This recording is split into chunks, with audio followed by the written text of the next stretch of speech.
The Major Spoilers podcast covers news, reviews, and of course, spoilers, and goes into details about the topics discussed. So if you haven't read, listened, or watched the items we talk about, you might want to come back later. I'm Matthew. I'm Rodrigo. And I'm Steven, and you're listening to the Major Spoilers podcast, the podcast for pop culture and comic fans just like you, the awesomest person in the world. Oh, thanks. In this issue, we're the world's most fearsome former teens. Steven Schleicher leads, and Rodrigo loves machines. And then there's me. I'm cool but rude, but when the mood strikes, we are all party dudes. Middle-aged Major Spoilers podcast, casting pods since '08. Major Spoilers, and it's on the air. Welcome to issue 1075 of the Major Spoilers podcast. Thank you so much for downloading and checking us out this week. We strive to be here each and every week for you to share our thoughts on what's going on in the world of comic books and pop culture and stuff. And I just heard that the Supergirl movie has got a schedule for 2026, like right after the premiere of the new Superman movie. Nice. This is not the Sasha Kaye Supergirl from Flash, is it? No, this is who is this? Millie Alcock from House of the Dragon will play Supergirl, and of course, this is the adaptation of Woman of Tomorrow from Tom King and Bilquis Evely. So, you're getting your True Grit story Space being Supergirl. told. Yeah, Space Supergirl, True Grit. June 2026. That's not too far away. So, yeah, I'm kind of looking forward to it. We'll have to see what comes of that. But let's look a little bit closer to home and take a look at some new comic books and things that are out this week. Speaking of out this week, Matthew, it's Uncanny Valley #2. This is an Image Comics book, it seems to be a little bit on the cartoony Roger Rabbity side. I don't know if I would call it Roger Rabbity. Roger Rabbity, I think, is definitely a description of the genre in which they're playing. Yeah. Uncanny Valley #2, written by Tony Fleecs, art by Dave Wachter. In the previous issue, we have a little boy named Oliver, and Oliver's a pretty normal kid, kind of a nerd, kind of a loser. And of course, the mean kids dared him to jump off a bridge. And they all jumped off the bridge, and two of them broke arms and legs, and he landed in a hole shaped like him and sat up and went, wow, that was fun. And then he went home, and he was suddenly attacked and his mother possibly killed by cartoon crows. If you've seen Dumbo, you know the horror of this. But fortunately, his grandpa arrived. Now, I'm not saying that his grandpa is Yosemite Sam. I'm just saying that his grandpa, Pecos Pete, is very clearly an analog or maybe a loving homage to Yosemite Sam. Nice. And so as this story continues, we see this absolutely human, fully human, like drawn realistic character in a realistically drawn 1975 Lincoln Continental with his cartoon grandpa driving. And of course, he's got, a little machine that allows him to reach the pedals because his feet are way too short. But it is just beautifully, beautifully rendered. I think I reviewed issue 1 for the website, majorspoilers.com. If you don't know about majorspoilers.com, how did you find this? Anyway, I cannot get over the way they meld this together. The art styles working together are just beautiful to me. There is something about what Wachter does here. The realistic parts are more realistic than the average comic style that I associate with Wachter's work, and the cartoony parts are more cartoony. But I think the big difference between this and your Roger Rabbit is that Roger Rabbit was about the relationship between the cartoons and the humans and, interacting. The toons are a secret. Anytime you see an old guy with big ears, probably a toon. All babies, all puppies, definitely toons. What about crazy people, Grandpa? Well, some of them are just crazy. But you do have this kind of a similar vibe in that the problems interacting between the two worlds are the center of this story. We're still not sure how it is that Oliver can be half-toon. We're also not sure what being half-toon means, although at one point he does manage to inflate his ears, and in the last issue, somebody tricked him into eating hot peppers and he breathed fire all over the cafeteria and nearly burned down his school. But I think the whole thing about this is still yet to be revealed. The last page of this issue indicates there's something going on, something that might be a little bit Thundercat-y. I don't know.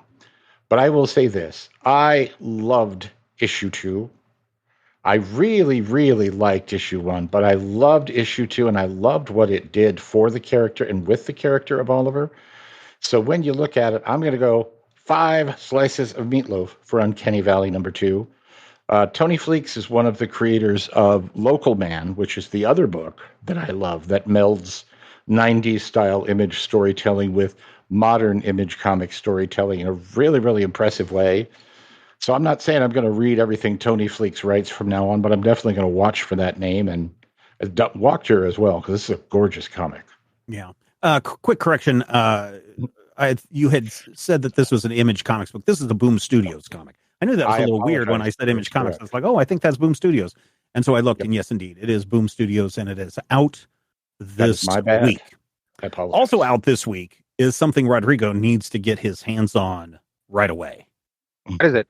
Batman Dylan Dog number 3 from nice. DC Comics. Now, this has got Roberto. I'm just going to mispronounce everybody's names, but you got Roberto Recchioni and Werther Della Adera and Gigi Cavanaggio. They are all working together on this. So this is working with the people who have the rights to Dylan Dog, or if these are the creators of Dylan Dog. And for the last 3 issues, Dylan Dog and Batman have been teaming up to track down who is trying to bring the dead back to life. And in the first issue, we find out that it is one of Dylan Dog's old nemesis who's kind of coming back to life. And that nemesis is teamed up with the Joker, and they're trying to use the Joker formula and his zombie formula together to create something that is not dead but not yet alive. And then when you hit issue 2, we figure out that, what's really missing in these creatures is a soul, and there's only one person who has dedicated his life to trying to find the soul, and that was the serial killer called Christopher Killix. And so Dylan Dog and Constantine and Jason Blood all go to hell to see if Christopher Killix's soul is still in hell or not. It was a great issue. For issue 1, issue 2, great issues. By the time we get to issue 3, everybody's back from hell, and they realize that Christopher Killix is walking the streets of Gotham City, just killing people left and right. And so Batman and Dylan Dog have to figure out a way to bring Christopher Killix out from wherever he's hiding and put him down once and for all.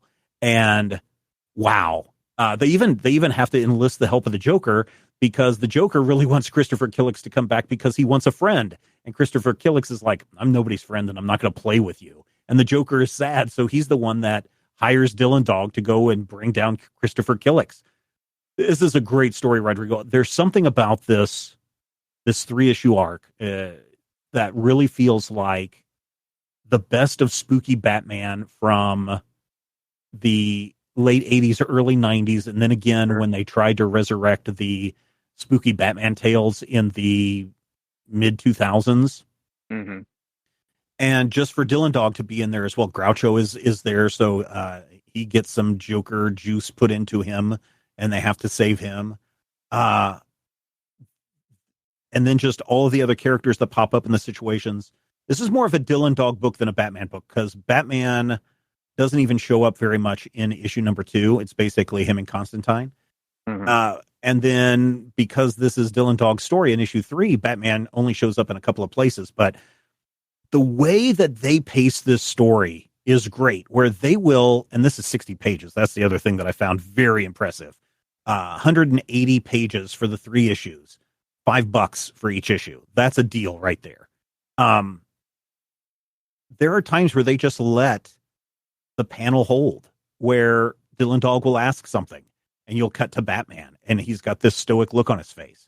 And then the next panel is Dylan Dog trying to say something to Batman again, and Batman doesn't respond. And they just let that whole panel just sit there twice. And they do this repeatedly, where Batman is just this stoic, quiet character, and Dylan Dog's trying to figure him out. Or you'll get these really cool close-ups of Batman's mouth when he's saying something, or you get these weird looks of Commissioner Gordon as they're trying to figure out how to attract, in this issue, Christopher Killix to the point where they want to take him down. The color scheme is brilliant in this. Batman has blues, Dylan Dog has reds, other characters have different colors assigned to them. And so at times it feels very much like a Francesco Francavilla comic, where he tries to do everything in a monotone color, where one panel it'll be red because there's Dylan Dog, another panel it'll be bluish green or something because it's Batman. When you're in Gotham, it's blue. When you're in London, it's red. I was just, top to bottom, enjoyed reading all three of these issues this weekend. It was so much fun. It was so good. It wasn't yes, there's a lot of dead bodies and a lot of murder going on here, so don't get me wrong when I say that this is like a fun comic, but it doesn't feel like it's burdened down with the darkness that encompasses a lot of the Batman books going on right now at DC, save for World's Finest. But it just doesn't feel burdened down with that stuff.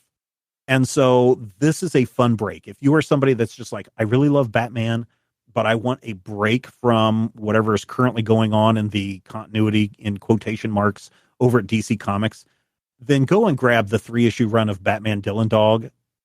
You're going to enjoy it a lot. $4.99, as I said, for each issue, 60 pages for each issue.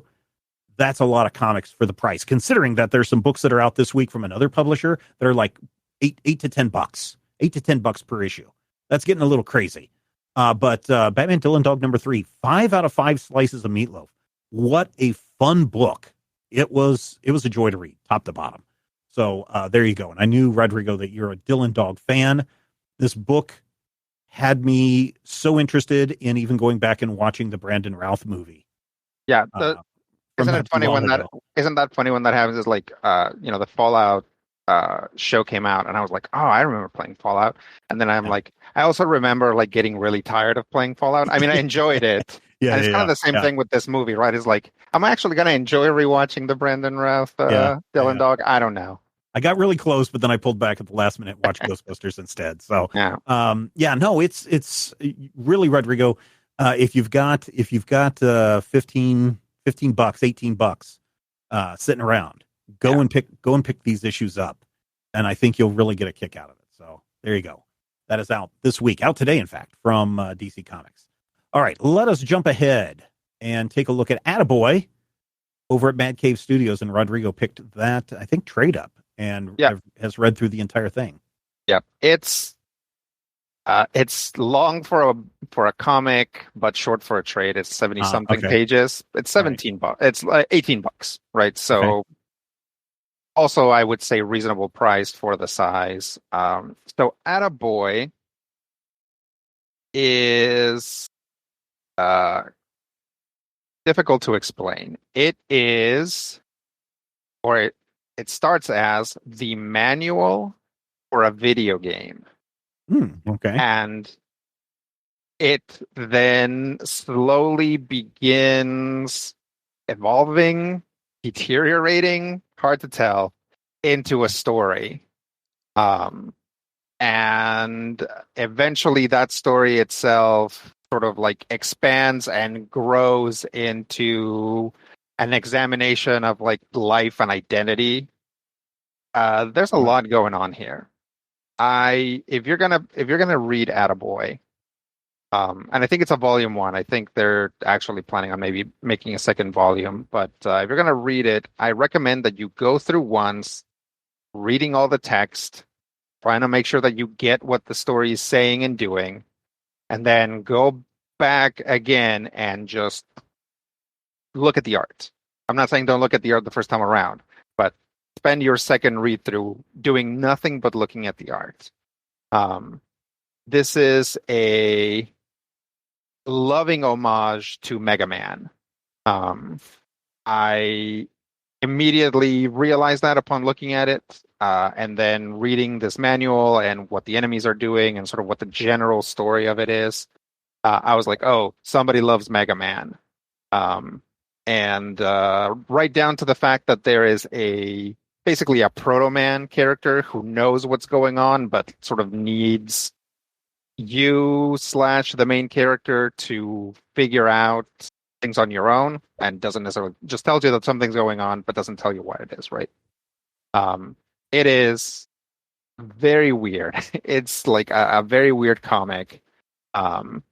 This is written and drawn by Tony McMillan.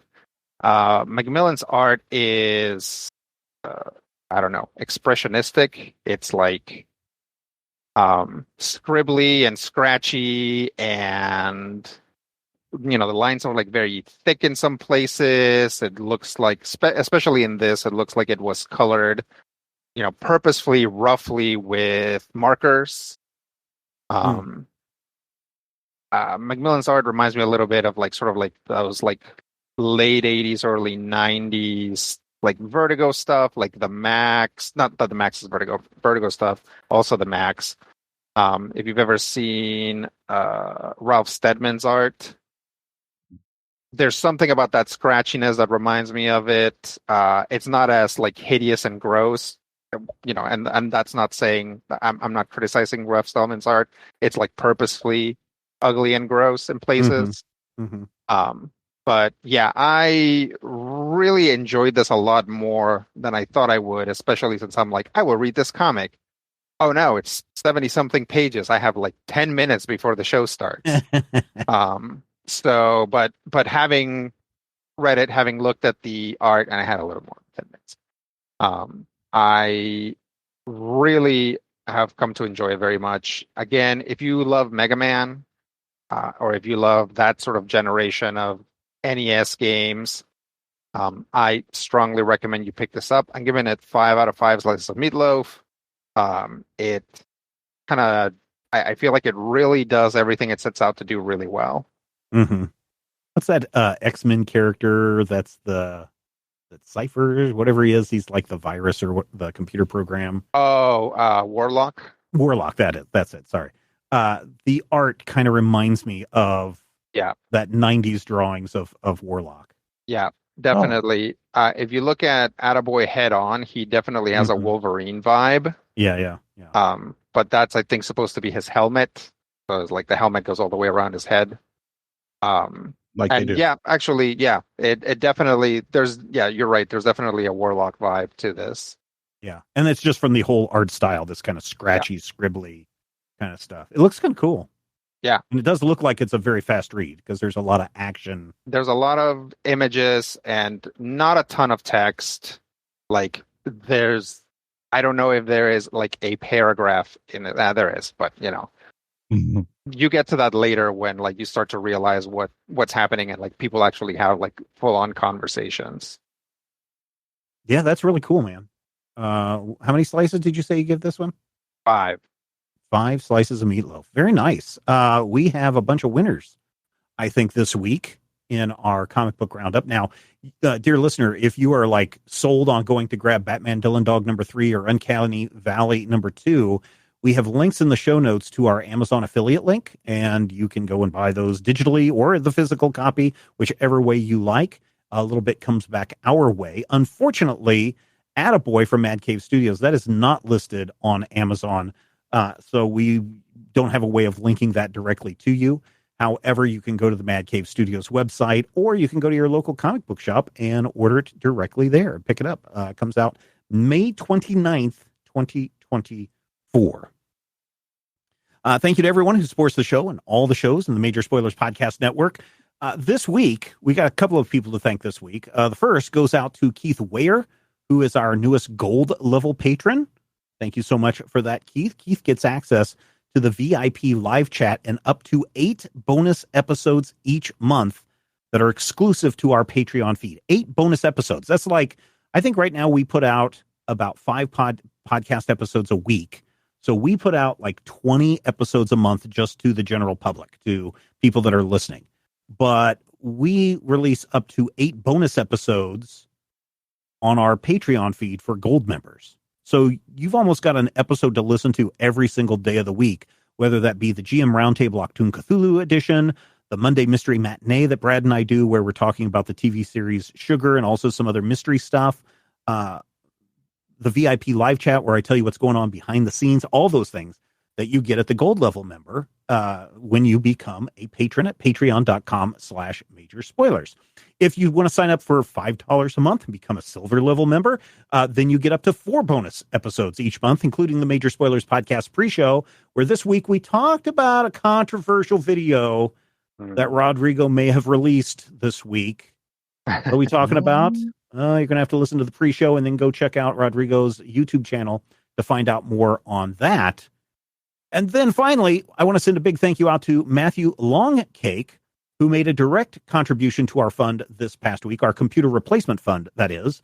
Many of you know we've been having some computer difficulties, and in fact, not too long ago, Matthew and I were recording the Legion Clubhouse podcast, and boom, crash!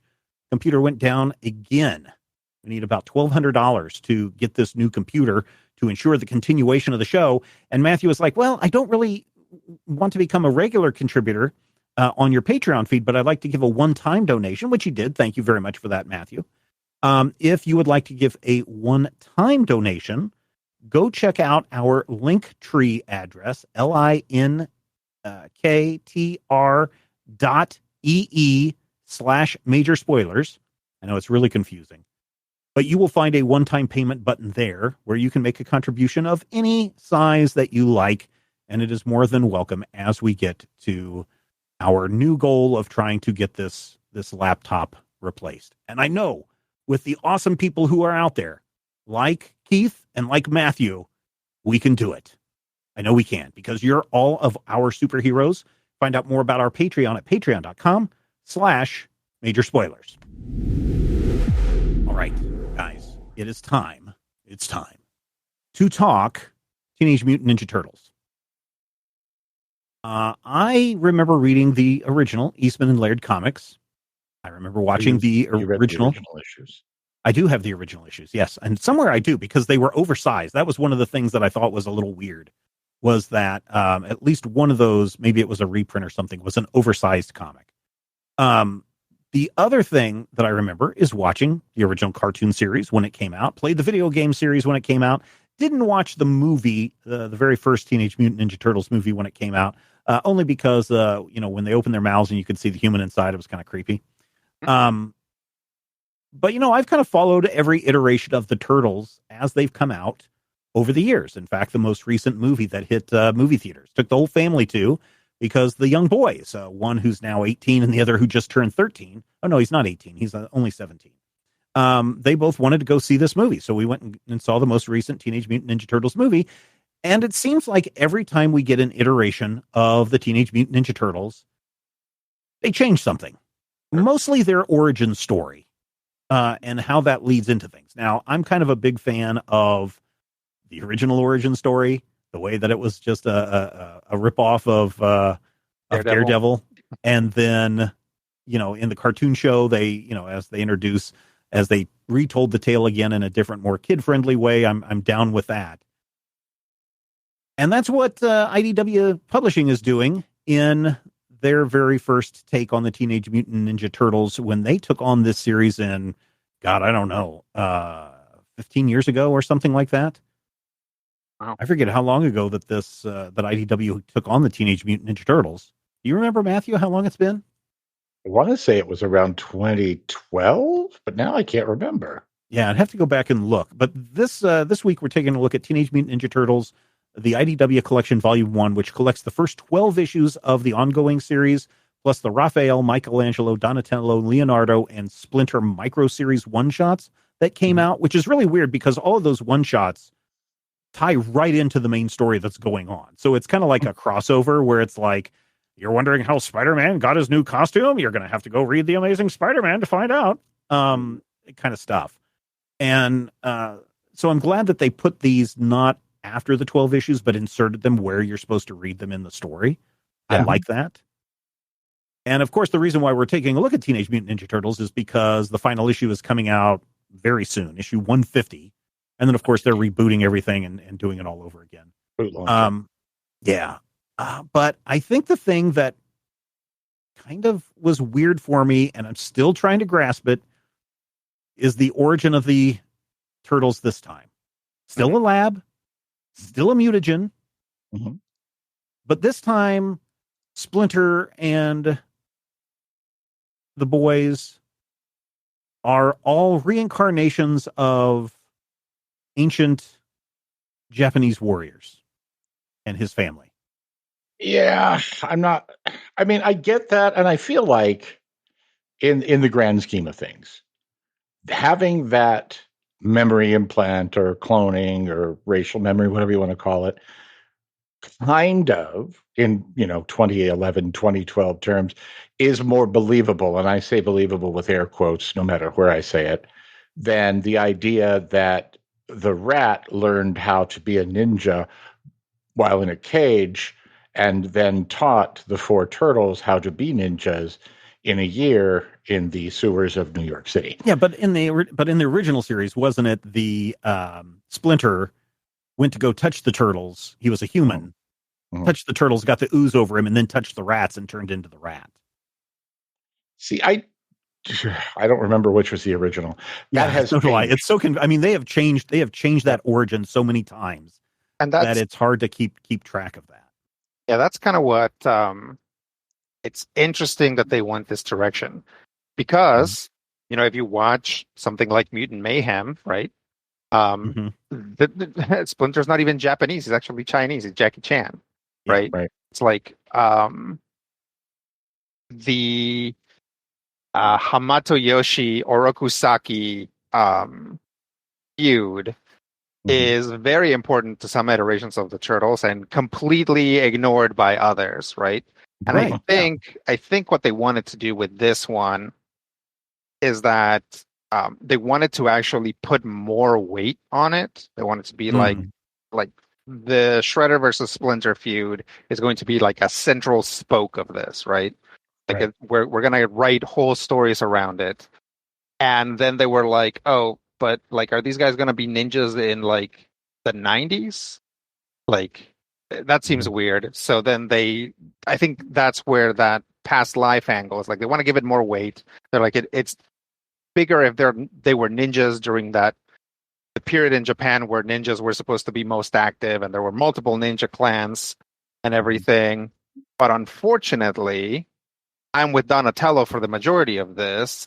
It feels like there's never enough evidence for it until eventually the book hits you with it so hard that you're like, okay, all right. I'm buying into the ninja stuff or into the feudal Japan stuff. Let's move on. Because, they have no problem taking old Hob and just creating that character. And it's like, well, he can walk and he can talk and he can do all the fighting too. And, but then they have to make this what feels like a very convoluted backstory for the Turtles. I don't mind it because, like I said, there's so many different iterations of the origins of these guys. This is just another one. But this one kind of, for whatever reason, just sat wrong/odd for me. Yeah. Okay. And so I have checked the original iteration in 84. Splinter was a rat. Okay. And he was a rat in a cage, despite all his rage. And he learned to be a ninja by watching his master, Hamato Yoshi. Yeah. In the cartoon, he's Hamato Yoshi. Right. Turned into a rat. Right. Yes, that's the one that I was thinking of. Yeah. So they flipped it even in the cartoon on that. Yeah. So I don't know. I'm fine with it. It's okay. I think the weird part is they spent all of this time building up this battle between these two rivals. Right. And again, I'm kind of partial to, they were both in love with the same woman, but she chose him over over Shredder, and that's what caused the feud. That's just me again. But by the time you get to the end of the issue, Splinter and Shredder don't really do a whole lot of fighting. And by the end of the volume, it's like, is Splinter even going to live? I mean, that's going to get me to come back for volume 2, of course. But I was kind of let down by the end of the issue? I feel like, in a lot of ways, the actual details of the turtles' origins change every time and aren't really important. Yeah, probably. But that said, I'm mad that they're sea turtles. They don't even have Yeah. legs. But that's Yeah. another thing, you know. Yeah, I mean, so That's something where sometimes I feel like when you're dealing with a property like this, yeah, and a property like the turtles has a certain elasticity. yeah. You know, you can take a lot and you can work a lot with it. That tonally, I feel like this is almost as serious as the original Mirage. Oh yeah, series. yeah. No, and Yeah. Kevin Eastman is co-creator, co-writer on this series with Tom Waltz. And I think he did a really great job in bringing a lot of that original vibe to the piece, especially with the Raphael. Is it Raphael? Yes. The Wanderer, Being the Lost. separated. Yeah. I really like how they handled that in this volume. So yeah, it's really cool to see them channeling the spirit of the original series in some way, shape, or form into this book, and then introducing a way of channeling spirits into the bodies of these rats and turtles. Speaking of rats and turtles, I don't know if it is in this IDW series and they change the origin once again, but at some point the turtles are very much different turtles. Where one's like a box turtle, one's like a snapping turtle. Really? Yeah, that's not in this iteration. Yeah, right. But I think that, and again, people will correct me if I'm wrong. I think that actually comes out of the Michael Bay movie. Oh, maybe. Where they were 4 different size turtles. The thing is, IDW has printed TMNT books that aren't in this, what I think of as this spine, this continuity. This continuity? Yeah. And of course, we had the TMNT Batman crossover, and then the TMNT Mighty Morphin Power Rangers crossover. Yeah, they've crossed over had a lot of. Oh yeah, I mean, but I feel like. Go ahead. Yeah, that's okay. I feel like the thing about this central series, this IDW 1 to I think what is it 175, 150, 150 main issues. Yeah. Yeah. The one thing that I feel like this series really does, and better than a lot of the others, including the original Mirage, is flesh out the world in a way that it doesn't feel like, because there are a lot, we can all name 5 or 6 different supporting characters. You know, your Aprils and your Caseys and your Leatherheads and your Slash the Fifth Turtle. Quiznos and all that stuff, yeah. Yeah, all of those guys. But the thing about it is those characters just sort of float in a void in a lot of ways. It's, New York circa 19. Whenever they don't give a date, which is fine. Yeah. It's just like Daredevil in Hell's Kitchen. When if you actually go to New York, Hell's Kitchen is now the super expensive gentrified neighborhood of Clinton, and you can't even afford to go in there, Daredevil. But I feel like having this greater world and having other mutants like Old Hob, and we do see more mutants as the thing goes along. Not mentioning any names, but there might be a 5th turtle. There's a lot of. I feel like grounding of this story in a, not necessarily realistic, but grounding it in a world. These are the rules of the world, and here are the players in this world in a way that I don't remember. I don't remember the Mirage series really going into at all, but I don't remember previous iterations really hitting on that in a way that didn't feel like, warmed over Daredevil in some cases. Yeah. Now, don't get me wrong. I, unlike my absolute knowledge of all things Transformers and G.I. Joe and Power Rangers, over the years I have dipped in and out of Teenage Mutant Ninja Turtles. So, they've gone through many different publishers and many different iterations and many different outlets, media. Yeah. I can tell you for sure that there are at least 10 Fifth Turtles, he said, hinting broadly. I'm sure there are. But I really. So I don't know everything. I mean, I really appreciated this first volume because that's what we're looking at is the first 12 issues of this series. And I thought that they did a very good job of putting this together. When I sat down to read this last week, whenever it was, I was like, oof, this is 12 issues. And they're like, it's actually 13, 14, 15, 16 different issues. And I was like, 7 or 15 different issues. And I was like, oh, great. I don't know if I'm going to be able to get through all this. It reads very, very quickly. Yeah. And having played, I don't know if you guys ever played the Teenage Mutant Ninja Turtles board game from IDW Games. It's a great system. It's a great system that they have set up, but it's fun to see that there are elements from, having played the game and then going in and reading this. I'm like, oh, this is the scenario from the book. There's a whole scenario where Raphael is in a different part of the city battling Casey Jones's dad and a bunch of other jack wagons along with I think it's by himself. I don't think Casey's in that one. While the other three turtles are on the other side of the city doing something else. And it's really cool. They fight Old Hob. There's Alapexes in there. And so it's really a cool game system if people can get their hands on it. IDW Games is now defunct, and the game system is defunct as well. But it was a really good open system that people should check out if they can. But what I'm saying is, IDW seems to have curated the Teenage Mutant Ninja Turtles for so long that I really appreciate what they've done with this series. Now, Rob, who plays on our Critical Hit podcast, he's a huge Ninja Turtles fan, especially of the IDW series. And Dr. Bradley Will has also been reading this Ninja Turtle series from IDW from the beginning as well, and he really likes what's going on. So, from that standpoint, I really liked what we saw here. I don't know what your thoughts are, Rodrigo. I enjoyed it. I think it's interesting, right? Because part of the pitch here is that it's Eastman, right? He's writing it too. Yep. So you might expect a retelling of those original stories and nothing else, but in fact, they really open it up to stuff that wasn't in those original stories, like Dimension X, or I don't know, probably some punk frogs. We haven't gotten to those. Like it really opening up to say what all has happened in Ninja Turtles. Let's weave it all together. And I don't know if this was the first one to sort of take this like huge collective view at Ninja Turtle stories and say, let's pick some of the best stuff and start telling that now, right? It's like like Krang is in this, right? So Arise shows up like 10 years early.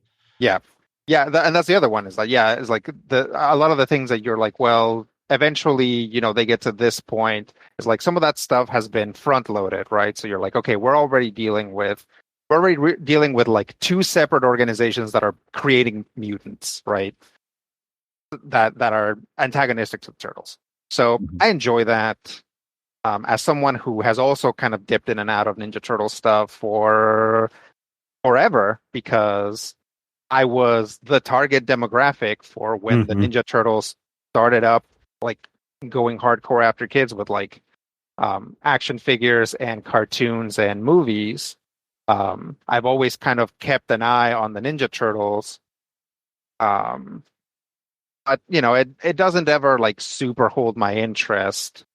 And this kind of does. And really the thing that's most interesting to me is that when I look at this stuff and I look at I think Sophie Campbell run on this series, it looks very different and it seems different.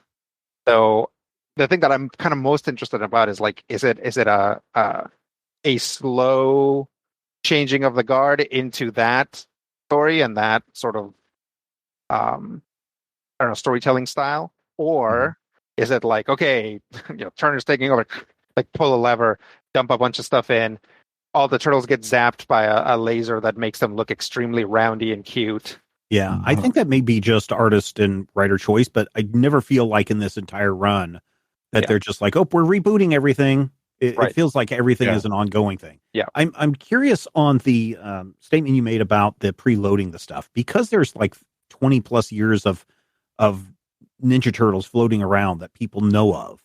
When this series starts, do you think that is what forces them to put things in like, oh, we've got to make Baxter Stockman the head of the evil empire as opposed to just a scientist who's working on the Mausers, and we have to do this. We have to introduce Bebop and Rocksteady as humans before we turn them into warthogs and rhinoceroses.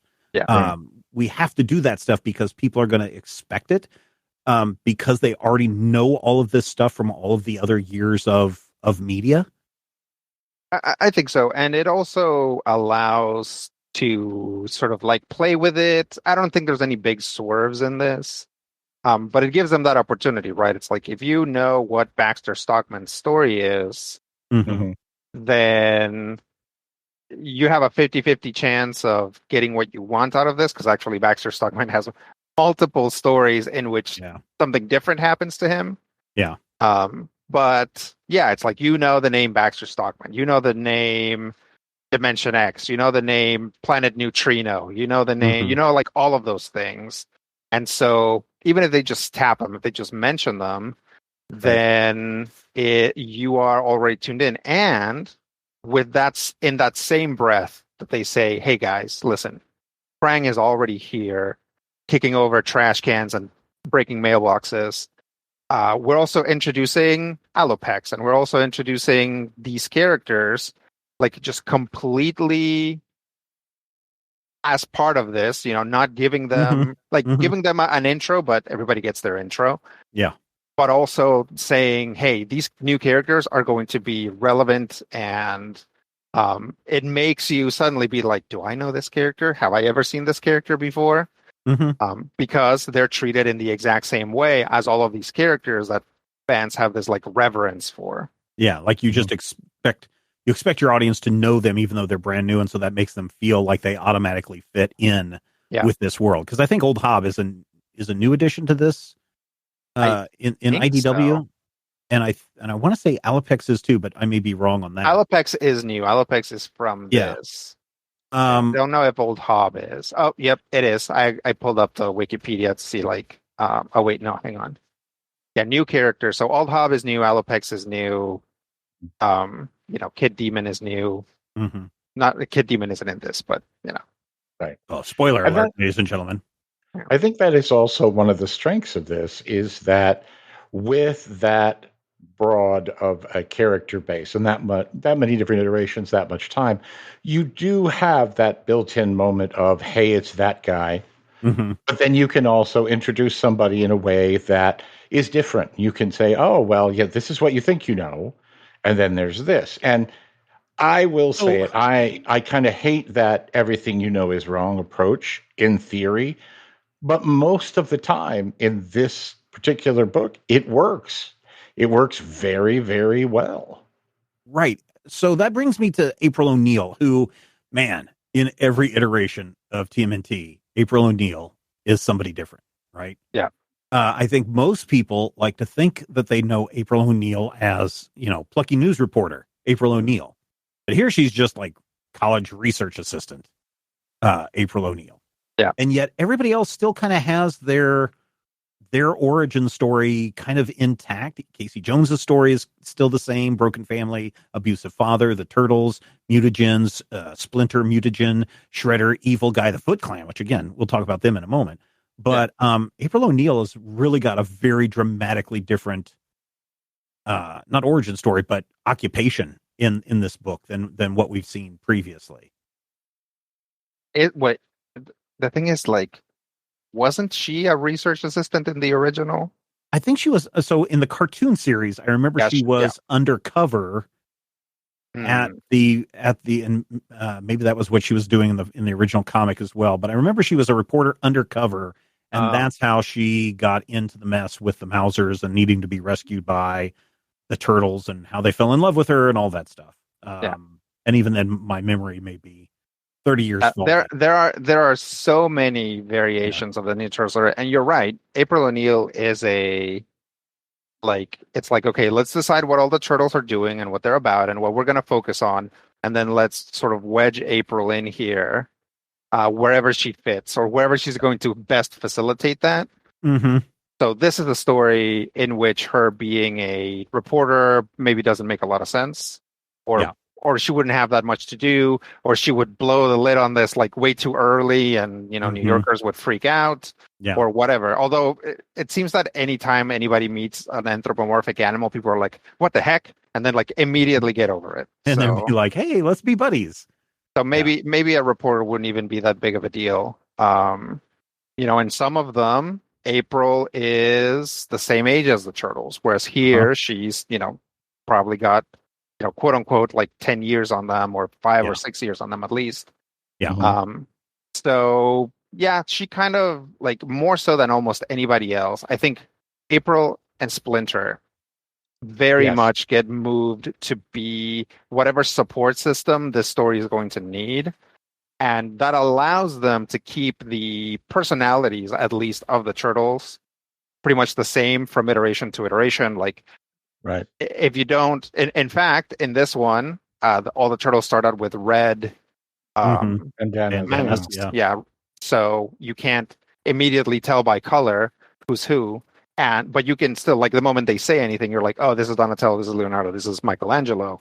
Their personalities are pretty much intact from most of the stuff that we've seen, right? Like, I think Raphael gets angrier with each iteration of the turtles. Yeah. But even that through line makes sense. Right. And that part of the reason why that works, and why that greater, like, where did the turtles come from, was the ooze from outer space stuff, why that all works is because you can always position those, quote unquote, side characters, like secondary characters, April, Splinter, and to a lesser degree Casey, into whatever the story's going to need. Yeah. Right. So, I mean, as much as people complained about April O'Neil in the most recent movie, I was surprised that I don't remember seeing a lot of flack. But again, the internet was very different, 10, 15 years ago than it is today. Not by much. But I just don't remember a lot of outrage, people going, oh, she's not the redhead April O'Neil in the reporter uniform that we love. Like the yellow jumpsuit. Yeah. Which, all reporters wear yellow jumpsuits. Yeah, that's how you know they're a reporter. Yeah, exactly. So I don't remember seeing a lot of outrage by that, which makes me think that, initially this series probably had a very slow burn before it really caught fire and kind of took off, and has been carrying, quite well for these last decade or however long it's been.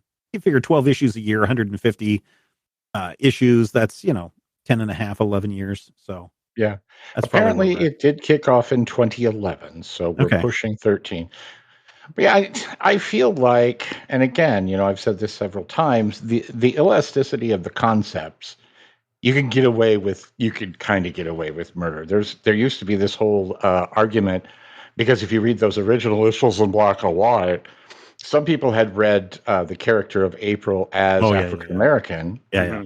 And apparently Kevin had drawn her to look like his girlfriend / previous wife, who is in fact biracial. And so when and this argument keeps coming back and forth, because we've had several April characters who were people of color. And I'm just like, I feel like that kind of doesn't matter. That doesn't matter in the greater scheme of things. And that is one of the things that this story kind of really shows off for me, is if you have the basics of, the character interactions down, you can get away with those changes. Now, granted, I don't pay attention to comments or news groups or people complaining about comics, because I just don't have that kind of time. It would hurt my head. But I feel like I did not hear tons and tons, and I worked in a comic store when this came out, of complaints about that's why I said I don't think people really had that. I really don't think people had a problem with it. I think people were kind of excited about it. I don't know. I might be like revising history too much, but I kind of feel like up until recently, there were always two different sets of Ninja Turtle fans. There were, like, the people that came up through the comics, and the comics got, like, super weird, right, a lot of the time. Yeah, they did. And then there are the people that came into it through the TV show, the movies, then the new TV show, then the other TV show, then the other movies. Like, and those have been separate for a lot of the time. And I think a lot of that criticism of, like, changing the race of a character has largely been kept in the movie, TV show area, whereas, like, Ninja Turtle fans were like, whatever. It's like, oh, okay, this character is no longer a mutant. Now they're a space alien. Sure, fine, whatever. That's fine. And this one is Seamus. Okay, that's fine. Yeah, we can deal with it. Yeah. The other thing that I found also a little bit surprising is that the Foot Clan doesn't show up until, like, 5-6 issues in. Mhm. Actually, I think it shows up in the first standalone issue where they're racing across the rooftops, and he has to come face to face with not only the ninjas, but also the very first encounter with Shredder in this. And I was like, wow, this is really far into the book. But then if you go back and look, you see these little foot symbols scattered Everywhere. throughout the city. And so it's like, no, they've always been there. They waited this long to make them appear. Almost like if I was reading this month to month, you would be teased going, oh, look, there's a symbol of the Foot Clan. When are they going to appear? Oh, crap. They finally appeared, and look at how they did it. And it was so cool and that kind of stuff. But for the greater story to be that Shredder Splinter story, they waited a while to bring that to the forefront. You guys, can I ask you something? You guys Yeah, go ahead. think that this story is too serious? It's more serious than I prefer. Hmm. Too serious, I feel like, is probably in the eye of the beholder. Sure. Yeah. But it's definitely more serious than I like my turtles. I like there to be, Do you like the Saturday morning cartoon? to some degree. I mean, I was working at CBS when the last few episodes of seasons of that show were airing on Saturday morning, so I literally had to watch them. It was my job, and I was always engaged in a way that I wasn't with Ace Ventura and The Mask. But there's also there's something about having that humor that does kind of offset the moments where things get murdery. Yeah.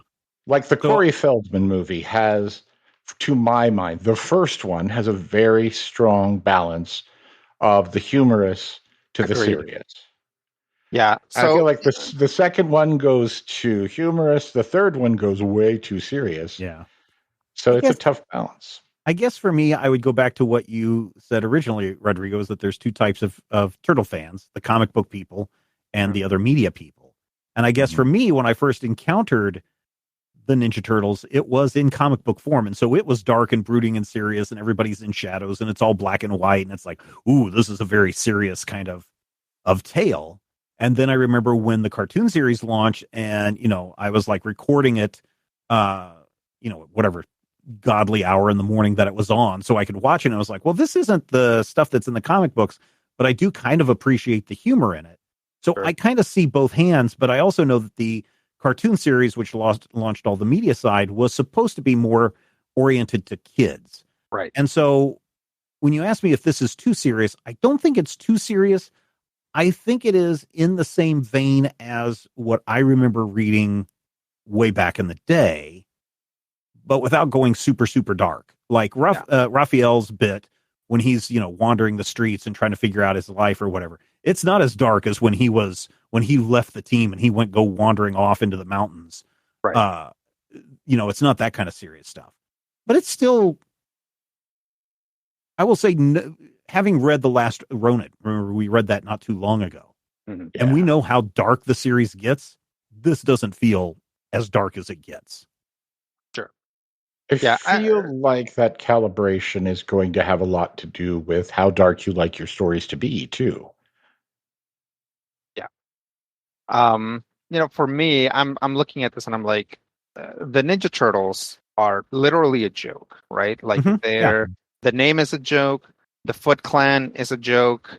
Like there are so many things about them that are just sort of like fundamentally, like sort of irreverently humorous about comic books. It's interesting that they've now been around for so long that we don't crack up at a mention of the Foot Clan. In fact, there's been so many iterations and so many well-written iterations of Shredder and the Foot Clan, and all characters added to that as well. That now, when you hear the Foot Clan, you're like, the Foot Clan is here, right? Like, even though it's just like such a fundamentally goofy name. We now just accept it. And same thing with the Teenage Mutant Ninja Turtles. Same thing with like a lot of these characters. So now I feel that like that humor has to come from somewhere else. And this volume seems kind of disinterested in that. Like Michelangelo jokes around a little bit. And there are some like kind of funny situations, but not really that many. The turtles either get their butts beat or they win. right? And it's never like they like comically fall apart while fighting because their training is not complete or for any reason, right? Like humor is really not used here to tell this story. It's, if anything, it's like a dash thrown in to keep things a little, to maintain that levity a little bit. Yeah. But I found it interesting that this, again, written by one of the Ninja Turtle guys, isn't trying, like, is really not trying to be funny. It is, in fact, trying to be pretty serious. Yeah. Yeah. I think that the reason that there is, one of the Ninja Turtle guys and not a team of them any longer is in part, to some degree, that fundamental question of should they be more comedic or should they be seriously serious? I mean, the original sketch is just a Frank Miller pastiche from Ronin, but Eastman and Laird said they were always cracking up and passing this back and forth when they were doing the Turtles initially, and they were just having fun with it. But then it became so much, it took off in such a big way that I think Laird talks about how one night he came in and there's this whole team of people just working on Teenage Mutant Ninja Turtle stuff. And he was just like, I'm kind of done. I don't think I can handle all of this stuff. And so he just sold the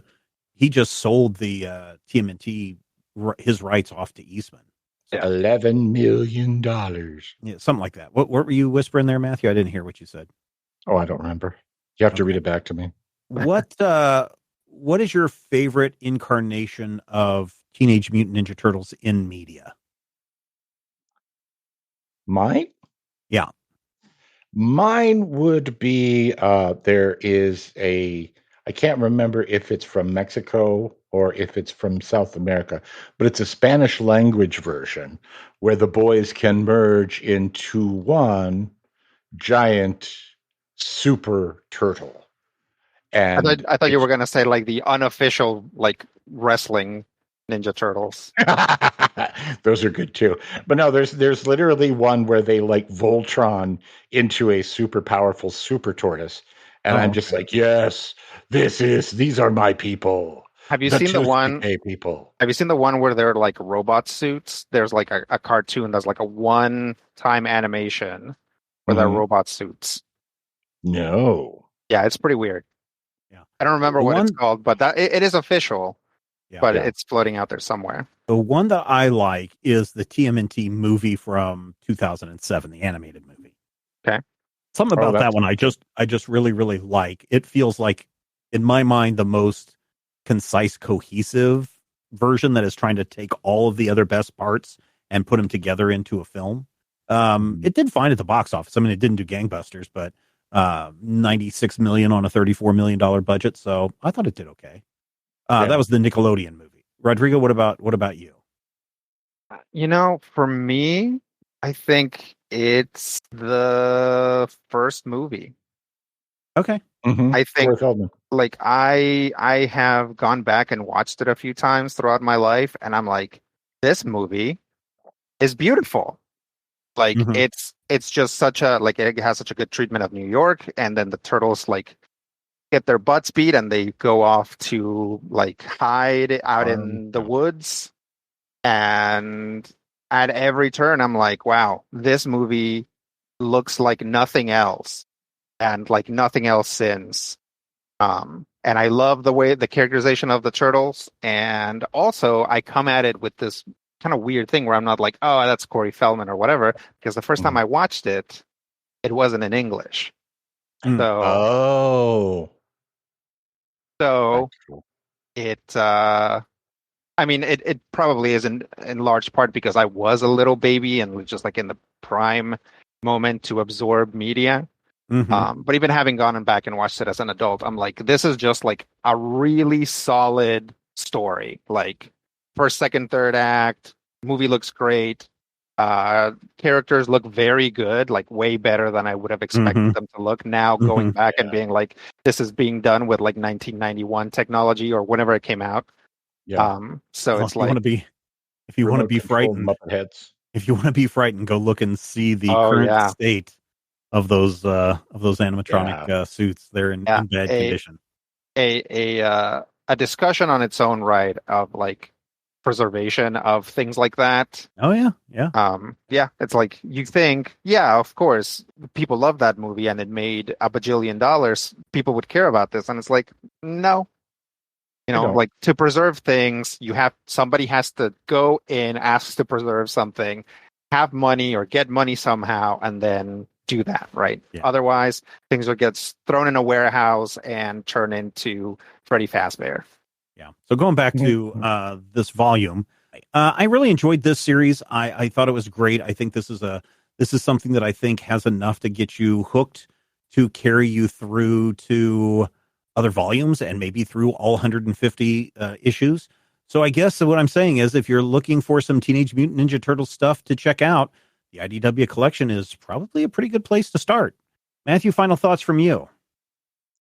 This is pretty good. I would say that if you are a person who wants to rush right out in a buying frenzy for Turtles, you could do much worse. So definitely check this out. If you don't know the Turtles, I feel like this actually constitutes the mythical good jumping on point. Yeah. And if you've loved the Turtles forever and ever and ever, just beware. As you know, I always complain, you will be learning a new version of the lore and you'll get confused, and that's fine. That's half the fun at this point.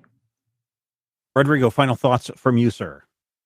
Yeah, I agree. I think this is a great point to jump on.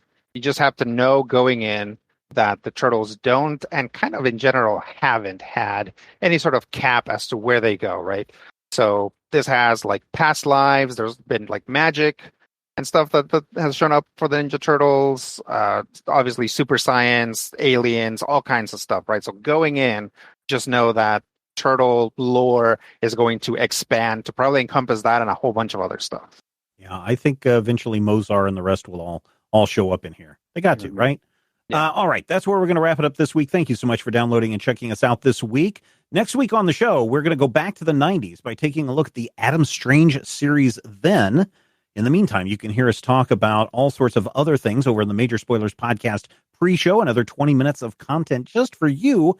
You can find out more at patreon.com/Major Spoilers. So until next week, remember, we know that you love comics and we do too, and we will talk with you soon. If I had the X-ray vision of a Superman, I could save a few bucks and stand around and read through the covers of the comics on the stand. But although every other page would be backwards, I suppose, I could still read the evens and the odds. Well, I don't know. Guess I haven't thought this all the way through. Plus, as soon as the comic book store guy knew, he kicked my butt out on the corner. What a major spoiler. What a major spoiler. Think about a better way. If I was hulking green or gray, I could just bust through that brick wall, take their comic books away. But then the little meat would deal with all the tanks and bombs and guns. Have you ever tried to read a series with all that going on? Guess I need to rethink this plan. How would I back and board my comics with such huge hands? Guess I already told ya. What a major spoiler. What a major spoiler. Yeah, yeah, yeah. What a major spoiler. What a major spoiler. If I'm stark raving rich like a man of iron, I might not be surprised to find that I might actually have the heart cold to follow an entire storyline. But would I really even need to read up on all those escapades? I mean, who needs such distractions when your sister's such a babe? But the downside is such a beast, being shot up in a fun bee in the Middle East with a gang sign throwing soldier. What a major spoiler. What a major spoiler. Yeah, yeah, yeah. What a major spoiler. Whoa, whoa, whoa, whoa. What a major spoiler. This podcast is copyright 2024 by Major Spoilers Entertainment, LLC.